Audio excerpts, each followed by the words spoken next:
If you're a restoration contractor, general contractor, or roofer, you need to listen to this message.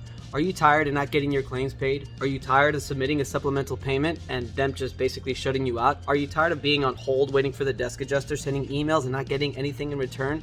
My name is Perri and I'm the Commercial Claims Advocate, and I'm going to be doing a breakout session at SVG that I want you guys all to be a part of. I'm basically going to teach you how to get that claim paid without hiring a public adjuster like me and without getting an attorney involved. There's several different things that you can do to push them to make sure. You can file a complaint with the state, you can file an appraisal, and there's other ways that you can do it to make sure that you get that claim paid, you get the attention of the insurance company so you can get your client paid, and you can get paid for that new roof that you're putting onto that new client. So come to SVG, come to my breakout session. I want you guys there, and I want to teach you how you guys can get your claims paid without hiring a public adjuster like me and without hiring an attorney.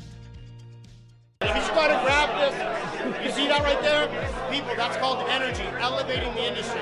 My boy Perri, you know where it's at.